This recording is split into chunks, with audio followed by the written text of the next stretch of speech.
Bom dia a todos e a todas. Espero que vocês estejam bem. Não pude estar aí com vocês hoje, mas acredito que esse texto pode contribuir bastante com a discussão. Bom, o artigo ele trata, né, sobre o trabalho interdisciplinar em educação ambiental, em uma reflexão sobre a prática docente. Foi escrito pela professora Terezinha Maria Gonçalves. Bem, o artigo ele reflete sobre educação ambiental em uma perspectiva crítica, ressaltando a importância da interdisciplinaridade. Foi baseado em 16 anos, né, de experiência na docência, em temas como ética, sociedade, desenvolvimento, psicologia ambiental, e esses experimentos mostraram, né, os desafios do alcance da interdisciplinaridade.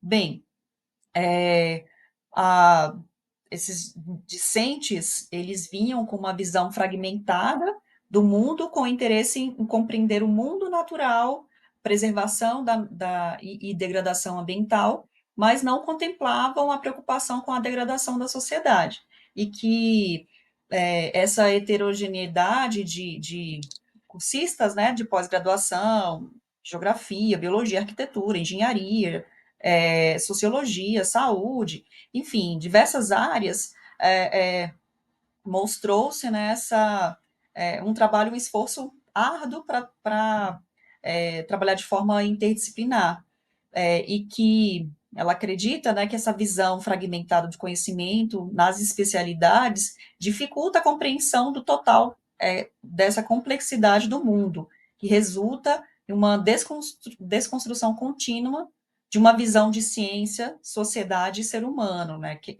para ela a questão ambiental ela já é por si interdisciplinar, né? Uma vez que envolve o mundo natural e o mundo social. E que as ciências ambientais elas dependem de um trabalho coletivo e da integração de saberes, além das fronteiras interdisciplinares. E nessa questão, né, essa perspectiva de saberes, Leff ele traz, né, que a interdisciplinaridade ela pressupõe a interconexão e colaboração entre diversos campos de conhecimento, né, e que de maneira que esse pensamento complexo demanda métodos e interdisciplinares que possibilitem o diálogo entre esses diversos saberes. É, e que, para Morin, esse pensamento complexo, ele implica no conhecimento de um pensamento capaz de respeitar a multidimensionalidade, a riqueza e o mistério do real, o qual ele não é linear, né? Traz também a questão que, para Floriani, para que haja, né, a compreensão desse problema comum, deve haver um solo epistemológico, né, das ciências aí comum, que implica em uma racionalidade ambiental. Bem, nessa perspectiva, a gente traz alguns relevos aí indicados por ela, né, desse pensamento complexo, que é o subtítulo do artigo, traz, né,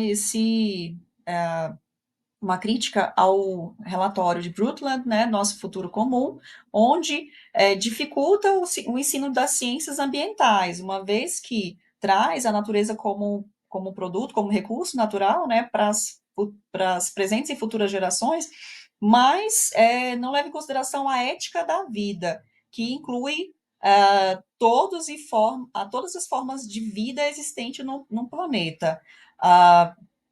Além dessa questão, traz também sobre, já começando a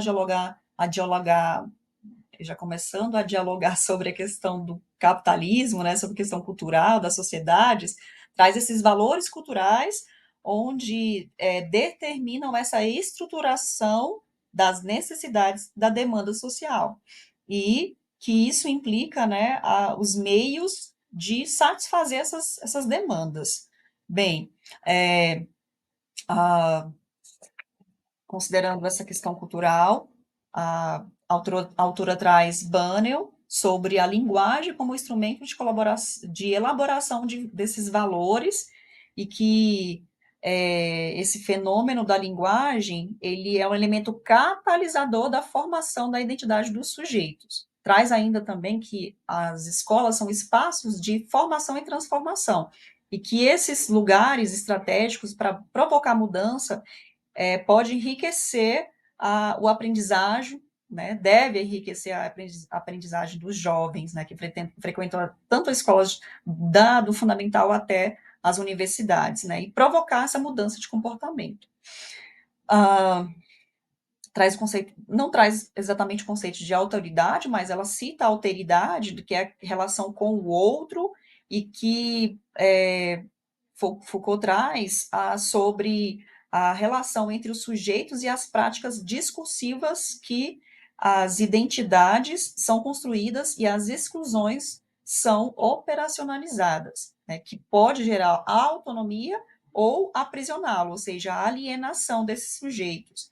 E para que isso, né, não aconteça, traz também outro conceito, outros autores mais críticos sobre a emergência do sujeito ecológico de Carvalho, uma vez que a autora ela concebe, né, o sujeito como consciência do seu pertencimento à natureza e cria a possibilidade de construir uma linguagem ecológica, o que contribuirá para o entendimento interdisciplinar e a efetivação desse trabalho. Bem, a autora também traz Ilha, né, um filósofo que ganhou o Prêmio Nobel de Química em 1977 sobre o reencantamento do mundo, essa perspectiva de derrubar as fronteiras, não de forma mística, né, mas as fronteiras artificiais existentes no processo de conhecimento humano, e que é tempo de renovar as alianças entre a humanidade e o conhecimento da natureza.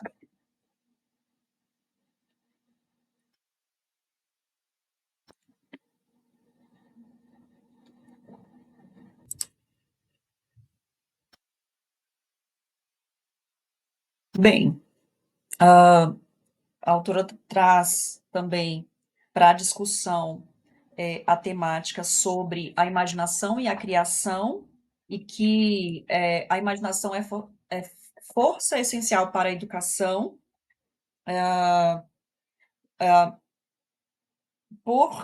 porque ela significa a realidade ao nosso redor. Esse processo é articulado por um jogo dialético, homem e sociedade. Nessa perspectiva, cria novas possibilidades em compreender o real de forma crítica, que essa imaginação ela pressupõe a razão e a emoção, de acordo com Egan. Sobre essa questão dessa imaginação, né, que é algo parecido com a subjetividade de Morin, né? Quando Morin fala que entende como o mundo interno do sujeito, mas se constrói no coletivo. Traz, né, a questão do capitalismo, que se expressa com toda forma e crueldade, e que o egoísmo e o narcisismo são determinantes no processo de constituição desse sujeito. Goss traz sobre essa questão da crítica ao capitalismo, sobre que as palavras não são inocentes, e que essa relação do social do capital, relação social do capital, e que há uma inflação de capitais, né? O capital apropriou-se de valores e saberes. Então, essa inflação é capital cultural, capital inteligência, capital educacional, capital experiência, capital social, capital natural, capital simbólico, capital humano, capital conhecimento. Bem interessante nessa essa perspectiva, né, de inflação de capitais. E esse termo também de sustentabilidade e capital natural são usados pelo mercado. Risco da educação ambiental ser capturada pelo discurso do consumo verde. Bem, já para o finalzinho, ela traz, né, Milton Santos sobre a globalização como fábula, que essa fábula ela alimenta uma imaginação coletiva e a sua consequência é que as pessoas passam a sonhar com um mundo próspero, científico e de autorrealização, tanto pessoal quanto social, e que a educação ela deve desmascarar essa fábula, formando sujeitos críticos, conhecimento interdisciplinar como uma ferramenta para o mundo possível. Bem, professor Maurício me deu 15 minutos, estou aí já quase estourando o tempo, mas a gente vai agora para as considerações finais, que a neutralidade científica ela é uma falácia, que a educação deve conhecer a subjetividade e emoções. A educação ambiental crítica requer pensamento complexo, imaginação e diálogo e ética ecológica. É isso. Ah, no finalzinho ela traz também sobre o David Harvey, né? A imaginação estimula a criatividade necessária para criar espaços de utopia, espaços de esperança, como aborda o autor.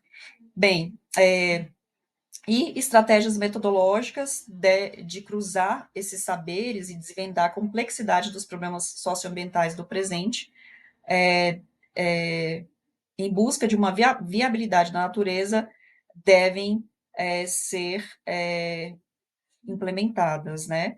É, é isso. Obrigada por esses minutos de vocês. Obrigada, professor Maurício, professor David. E tenha uma ótima manhã, uma bela discussão para vocês. Tchau, tchau.